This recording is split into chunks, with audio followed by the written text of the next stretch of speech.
Welcome to the Art of Healing podcast, the podcast that is dedicated to helping you connect with your mind, body, and spirit. This is Charlize, physician and Reiki master, and thank you so much for joining me. I would like to remind you that although I'm a physician, the information you receive in this podcast is for educational and entertainment purposes only. You can find my full disclaimer at my website, www.healingartshealthandwellness.com. If you like what you hear on this podcast, sign up for my weekly newsletter. Check your show notes for more information and for the link to sign up. Thank you.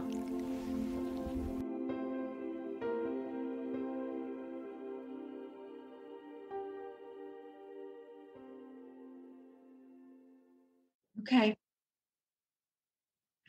Hello, listeners. Thank you so much for joining me. This is Charlize, and I have a special guest. She was a guest on the Art of Healing podcast several months ago. If you want to check the show notes and the video notes, I'll send you the link of our Mindful Eating podcast. Lisa and I are teaming together to do a series of 4 videos/podcasts that we're going to make available, discussing some very important topics. Lisa, who is my dear friend, is a longtime educator. She expanded her passion from teaching children to helping adults become their best selves through personal growth and development. Lisa received her training to become a health coach from the Institute of Integrated Nutrition. She specializes in helping busy men and women lose unwanted pounds and look and feel their best. She lives in Rhode Island with her husband and her daughter and her beloved dog, Bella. She likes to keep active by practicing yoga, riding her bike, skiing, and taking walks. Lisa enjoys cooking meals for her families and friends. And I will say, which we'll talk about all that, you'll want to join her newsletter because she's always sending out some fun recipes. So join me in our first episode. And Lisa, hello, Lisa. How's it going? Hello, Charlize. So good to be here. So good to talk to you. Excellent. Well, Lisa has written a book, which I have found handy, and I have returned to time after time in my own health journey. So a lot of the stuff we're going to be referencing is going to be in her book, and we'll include in the show notes where to find a copy of her book.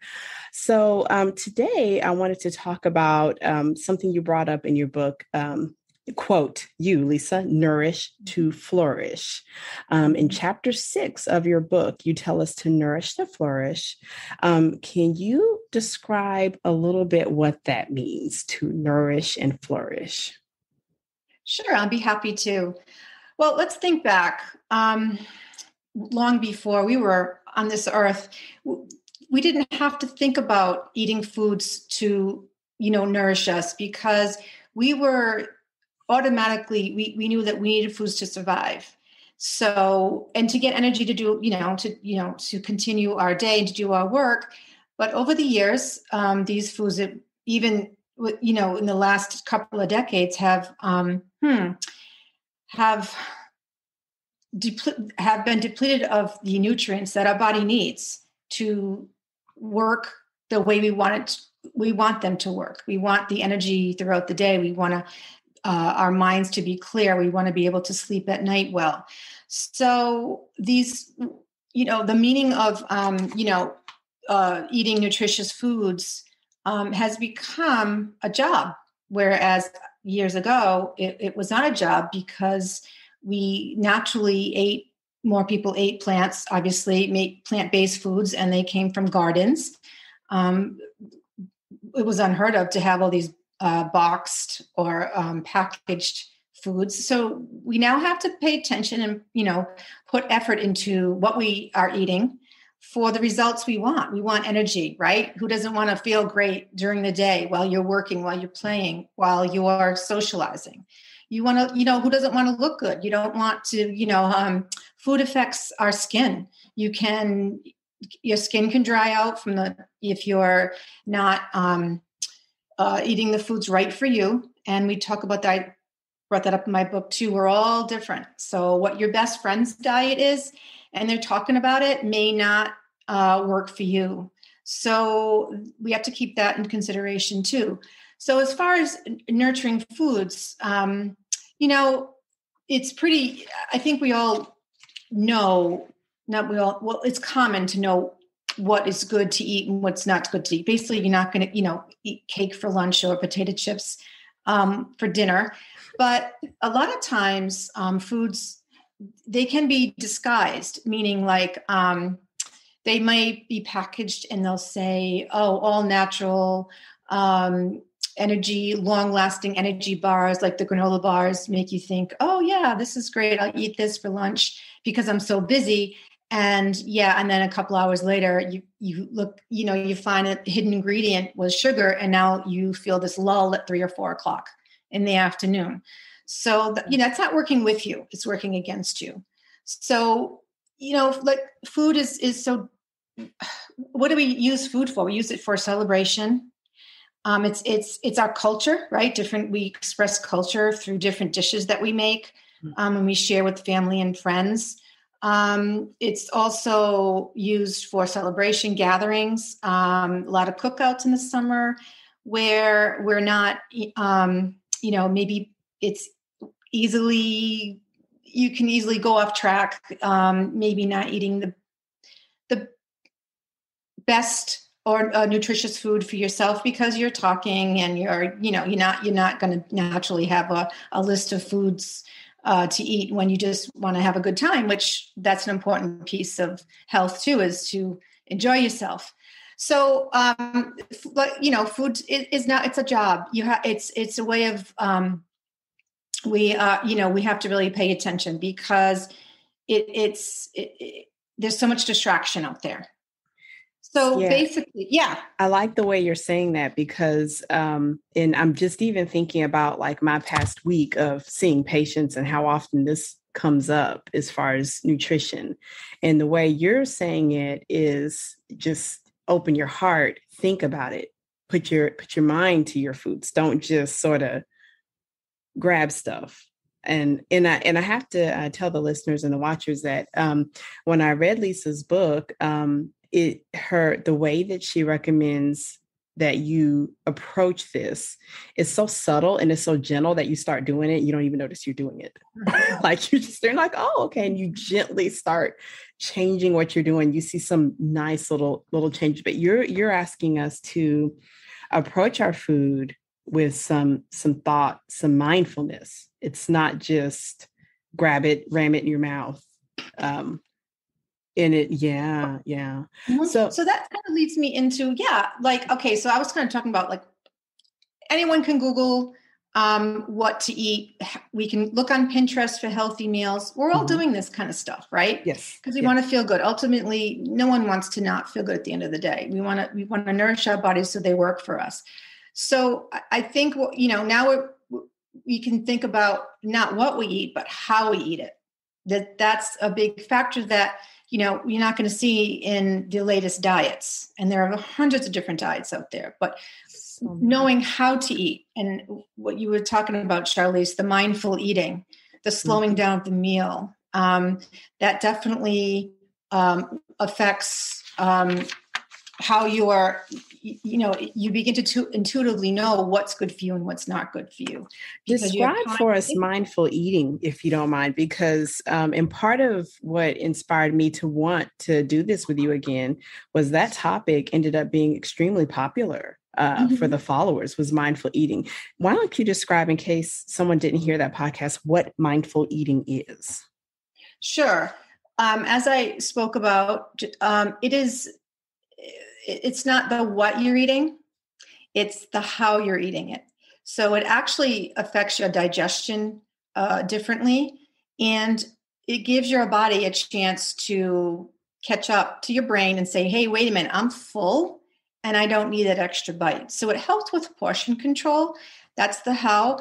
But going through the motions, there are certain, steps into this process. So the first, I like to it's even before your food is eaten. I think it starts with even like cooking. Like I talk about home cooking. When you're, there's a difference between even, and I see a lot more restaurants are providing like farm fresh vegetables, and I like to see that, or locally fresh produce, or a local catch of the day, maybe a local fish or whatever you are, depending upon where you're living.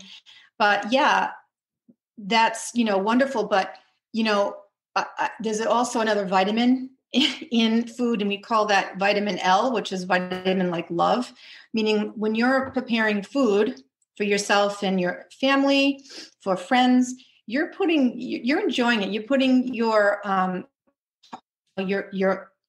heart and soul into it. And even if you don't cook, you're carefully choosing what foods will be pleasing to your dinner party. Or it could be just yourself too. And it could be just one other person. It doesn't need to be like this huge gathering. So I just, when you're cooking yourself, you're thinking, well, I'm not going to, you're thinking of ways to make it healthier. So you're looking for those brighter vegetables. You're not putting so much sugar or salt on the meal because you want it to be healthy because you love the people who you're cooking for. So that vitamin L is not to say I love to go out to eat, but 5 days a week might not be great for my waistline because I've also worked as a waitress in a restaurant. And if you've gone out to eat, I don't know, their cooks are they're under a lot of stress. And so the waitresses actually. And when you're under that stress, you're not, it's hard. They love what they do, I'm sure. And they're wonderful and they produce such wonderful meals, but they're putting out like 50 meals, 100 meals. And it's hard to, produce a meal that you would produce yourself just for your family. It's just the numbers don't match up. So just that, before even starting the mindful eating, it's preparing the meal, and it's also preparing the table. The simple little things like a vase of flowers, or it doesn't have to be a vase. It could be one flower. I think sometimes one flower is so pretty, just one rose, but it's your time. It's for me when I come home from work. I love sitting by the table, and I just love, it's like, it's a break, and it forces you to, to sit down and do something for yourself, to enjoy a good meal. I've heard people who changed their dishes just so they won't be bored. They, like to, and it's pretty common to change coffee mugs, right? Yeah. So that brings me to my next question topic with you, which is self-love. This is a topic that I'm finding a strong need to bring up quite a bit with my patients, with my clients. Self-love, first off, how you define self-love. I'd love to know that. And then I want you to use your experience, your health coaching experience, to tell us how we can love ourselves with our food. In particular, how you feel that's different from indulging ourselves with food. Mm-hmm. Absolutely. Well, first of all, you asked the question about self-love. Yeah, there's expressing self-love is through yourself. And it's so that let's define that, you have to love yourself to project that love onto others. And it's so overlooked. Mm-hmm. In today's society, it's heard it mentioned. But sorry, you probably have to cut that out. Did I just No, you're fine. Yeah, it froze a little bit, but that's okay. I think the listeners will understand. Okay. But yeah, you were telling us the importance of self-love. No, you're fine. Keep going. Okay. So what it have to do, you have to actually do it intentionally, meaning that you have to, when you're caring for yourself, it could be something that you love, like a lot of women love to have their nails done. So you can go get your nails done because you want them to look, you going to work that week, and you use our hands a lot. So you need your hands to look nice. So you want to get your nails done. And then you just kind of rush through, you're listening to the people on the left of you, to the right of you, and they're complaining about their family and they're complaining about their kids. And it doesn't become this, that's not what self-care is. Self-care is you intentionally know that you're getting your nails done and it's your time. It's not selfish. It's your time to replenish you and who you are and to be pampered and just to say, yep, I am doing this for me so that I can go on and do my job for others. Now, a lot of times as women and men too, we sometimes hold back on this because we feel like we're being selfish. Oh, I got to cut the grass. Oh, I have to vacuum the house. No. When you fill your cup up, then your cup spills over and you can help other people. So we have to keep, that's a mindset, and it happens with intention. Self-love happens with intention. And if you are, caught for time, a lot of, even in the morning, a morning shower, some people just go, you can just go through it and it's a job, or it can be a form of self-love. It doesn't have to be an obvious act like getting a massage or just, being by yourself for an hour. It can be something like incorporating it into your day, and it can be something that you're already doing. But now when you change the intention to this is an act I'm doing for myself, then it becomes nourishing. And that's where you're nourishing. That's where other things, actions besides food become nourishing to your body. Mm-hmm, mm-hmm. And one of the things I'm just so happy that you could join me in doing this is that I hope that the listeners will notice that, you are a health coach and your main focus is to help lose weight. Not once have you mentioned lack. You have not created any dearth. Nothing in what you've told us has been taken away anything. All I've heard you say so far is add. Mm-hmm. So I hope the listeners pick up on that. That's a concept I'm constantly trying to communicate. I'm just happy we're teaming up, because this whole time you have yet to say anything that we must go without. I hear you offering me all kinds of things that I need to add to my life. So absolutely. I'm glad you heard that. That's what makes it fun. You don't want things taken away. Yeah. That's why diets, that's why they do work and then they don't work, because what happens is, how long can you be restricted of your favorite foods? How long can you be restricted of not having such being exhausted in doing such, exercises every day? That lasts for so long. And then sooner or later, when there is a interruption in your life, it's going to fall apart. And then what happens is it's the cycle of, okay, now we feel bad about ourselves because we were unsuccessful. No, you were successful. We're just human and we have emotions and things come up because we live in this world that's always changing. Yeah. So so it's a more of, okay, looking at like, what am I doing right?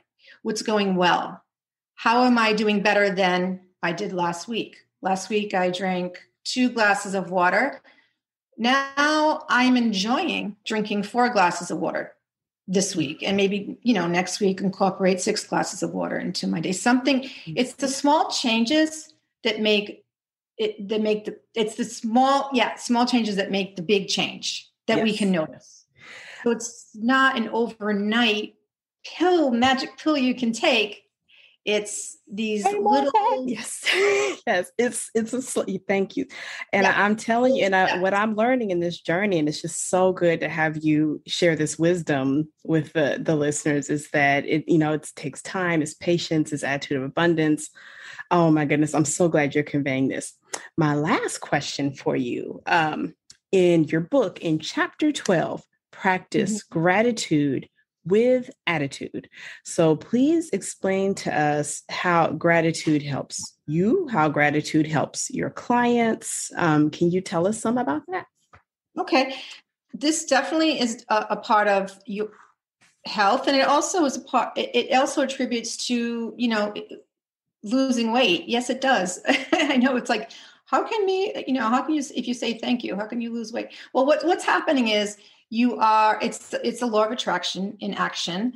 What you set your mind to, it becomes greater, or it attracts more. So if you're getting discouraged, as I said earlier, with your diet, what's going to happen is, you're just going to get more and more down on yourself. But if you have this attitude of gratefulness, what's going to happen is, all of a sudden, you'll be looking on your email, and all of a sudden, a wonderful recipe will pop up. Like you'll start attracting, like the recipes in your emails. Yeah. Yes. All of a sudden, you're like, where did that come from? Well, you attracted it. Your peach smoothie recipe. Oh, yeah. Oh my God. Yeah. And I tried it. And I was like, oh, this is so lovely. To me, it's a dessert. I have had fun this summer with smoothies because they taste great. And they're so nutritious. So and they're so colorful. Yeah. They're so how can you go wrong? And it's great for kids too, because of the colorful, the bright oranges, even the greens. They're like you can like really sneak in which I've done, sneak in some spinach and kale in a smoothie, and no one knows. That's a good tip. So nice. No one knows. Thank you. I know what changed from me myself personally is having a gratitude journal. Not that I get to it every day, and that's okay, because we're forgiving, but just getting even on the days that aren't so great, just finding 5 things that happened in that day. Because I actually write in mine at night typically. So I'm finding 5 things in the day that I'm grateful for. And it could be so simple. It could be my dog came running over to me when I entered the door. It could be, wow, I got this. My coffee was so good this morning at the drive-thru. It could be something, very simple that you do all the time, but taking the time to say thank you. And it fills you up, number one. And it's also magically over time, you're going to see how you're attracting this energy of where you want to, who you want to be, and how you see yourself living. You're attracting these good recipes. You're attracting these books into your life that are going to help you. You're attracting friends into your life that are I'm going to support you on this journey. So it all, it could be, and sometimes you're like, oh, I have, kids running around, or I'm taking care of an aging parent, or I'm doing both, kids and parent. I don't have time. Well, just saying thank you can do the trick. Sometimes I can't get to my journal. I had a full day, lying in bed, and I'm like, oh, I didn't get to my journal. But you know what? I can sit there. It is more powerful when you write something down. However, I can just sit back and say thank you. And in my mind, think of some things during the day that went well. So, Lisa, thank you so much for joining me. This has been awesome. I'm going to go find some vitamin L to put in. Some vitamin L. But before we part ways, can you let the listeners and the watchers know what you have going on? If you'd like to let them know how to find you, any offerings that you have. And listeners, I'll make sure you guys have something visual in the show notes. Okay, fantastic. Yes, I am Facebook. I have a Facebook coaching by Lisa, and I know you're going to also put this down in the notes you'd said. And also my name, my handle on IG, on Instagram would just be simply Lisa Airhart. And lastly, I have from my wonderful listeners, or I should say your wonderful listeners. Your listeners. Our listeners, is I did, I thought it would be helpful to have a handout that was created just for these listeners. I think it would be helpful. They can download it on your podcast. It's a freebie. It's 8 tips to lose those unwanted pounds. So some of them you may be doing, some of you might be new, but it's a good guide and support, and knowing that we believe that it can be done. Lisa, thank you so much. It's so awesome. It's so awesome to see your face. So awesome we're doing this. And listeners and watchers, I'll make sure you have all of her information. I think it's going to be really valuable. And then also her book is for sale on Amazon as well. So don't forget that, but I'll have all of that in the show notes. Thank you all so much for joining us for the Art of Healing podcast special video and podcast episode. We will see you next week. Bye-bye. Thank you so much for joining me for this episode of the Art of Healing podcast. Once again, this is Charlize. You can find out more about me at www.healingartshealthandwellness.com. Did you know I have a blog as well as online courses? Check your show notes to sign up for more information about healing arts, health, and wellness. Thank you. Please feel free to share this episode with your friends, family, and loved ones.